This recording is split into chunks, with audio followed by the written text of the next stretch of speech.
We're somewhere in a very, very cold field. You said you wanted to come here and do this, and I don't know Yeah. why. Okay. Well, And yeah, we're you here don't you now. don't know anything about my story now. Right. No, you purposely said you wanted to withhold Yeah, information. because I wanted to see your reaction. Okay, so we're here. Okay. Well, We're, first of all, it's about 20 degrees out, a mm-hmm, little chilly. mm-hmm. The building behind us is the New Milford Public Library, but it's the Alias Newbridge School, which is where I went to grade school, grammar school, or elementary school, whatever you want to call it, Mm-hmm. and spent a lot of time here. And back in 1969, I guess I was 16. Me and a bunch of guys would come down here and play football on the weekends or during the week because half of us worked, half of us didn't, and we didn't drive. Only the older kids. I was a junior, so only one or two other people drove. So we were playing a game, and a lot of the people that know me, if I mention some names, they'll know exactly who they are. Me, Mike Mason, Eric Huttinger, probably Doug Johnston, Glenn Jorgensen, Joe Lichtinger, Yeah, I Kurt. know about half these people. Yeah, I've met them. Kurt Bliss. You never heard of Kurt Bliss, but he's important in this story Mm-hmm. too. Um, We're in your hometown, this is my hometown. New Milford, So New we were Jersey. playing football once, because we were all going to be professionals in our parents' eyes.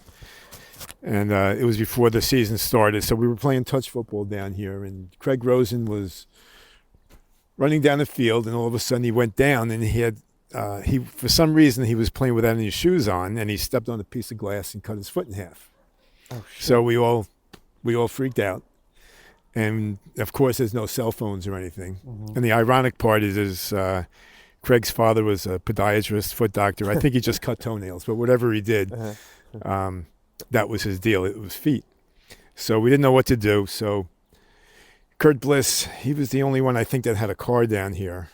I got in the car with him, and we drove that way to the Borough With Hall. Craig? I pointed out, no, with Kurt With Kurt in the car. in the with his car to go foot to the wrapped police up. station to get a cop because Craig was really bleeding. He stayed here. He stayed here. He didn't like. No, did he we wrap didn't his touch foot him. up or anything? Well, no, we didn't do anything yet. So we were there in 1 minute, and we came back, and the police showed up, and they took Craig and put him in the. I think the cop wrapped up his foot, put him in the back of the police car, and I sat in the back of the police car with him, and then we couldn't call Craig's father. Craig's father was a doctor over at Riverdale Hospital. Mm-hmm. So what Kirk did, he got into his car. I think it was like a '64 Chevy Bel Air or something like that. Mm-hmm.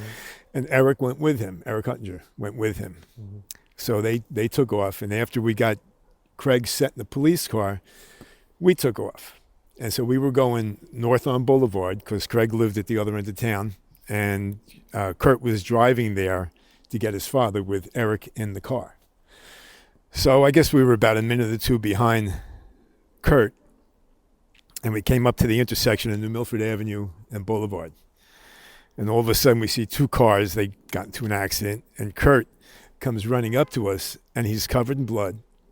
He blew the stop sign, the red light rather, got T-boned, and he comes running up to us in the police car going, he's dead. And I go, what's going on? And I look on the side, and Eric is lying on the side of the road, and he's covered in blood. What? And Kurt's going, he's dead. And I go, oh my God. So we had to go because we had Craig in the car, and we went to Riverdale Hospital, and the cop called it in for an ambulance and whatever to take care of Kurt and Eric and whoever else was involved in the accident. So we get to Riverdale Hospital, and I'm there for a few hours with Craig. And so after a while, I'm 16. I don't know what's going on. So I know they went to Pascagoula Valley. So I called Pascagoula Valley Hospital In Westwood. And I told them who I was, and my friends were involved in the accident. And can you give me the condition of Eric Huttinger? And she said to me, he's been released. Mm-hmm. And I thought she said, he's deceased. So for hours, I thought Eric Your had friend was passed. dead. I thought he was dead. You literally I, heard I heard her say he's he's deceased, deceased. but she said he's been released. And he had massive stitching done to his shoulder and his chest because, Lacerations. lacerations from the accident. So, So that, how many hours did you believe that your friend oh, was it had gone? to be 5 or 6 hours. So how did you deal with that? That's crazy. I called my parents, and I guess they, You told them he was dead. yeah, and I guess they did their due diligence and Tell their found out he friends. wasn't, Oh. and here we are today. So then what was the moment when you realized that he wasn't deceased? I said, "Oh, that's great." How did you find out? I don't remember how I found out. But it was obvious. I think my parents might have told me, but and then Craig had to sit out a little bit of the season Uh-huh. because I think it was July or August when this happened. But yeah, that's my story. That's a good one though, huh? That's a really good one. I mean, stories like this, I'm not surprised happen to you. Yeah, There's always like a humorous element yeah. to I it. mean, Craig's sitting in the back of the police car, tapping his foot, and there's blood going all over the place, and I'm sitting Oh, next to him, gross. and yeah, so it's all taken care of. Have you ever told that story before? Oh yeah, Do yeah. did I the told it to Mace the other day, and he remembered it. He did. Do those guys still talk about it? No.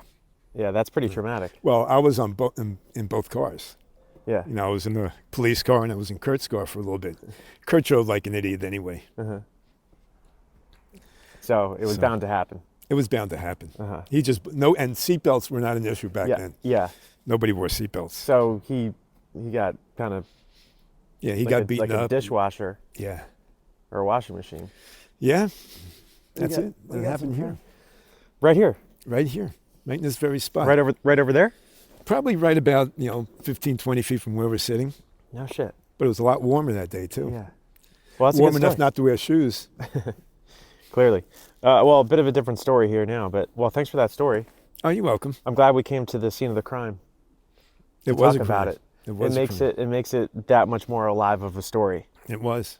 Yeah. And then the following year, Craig broke a bone in his foot, and his father wouldn't let him play in the only game he lost in.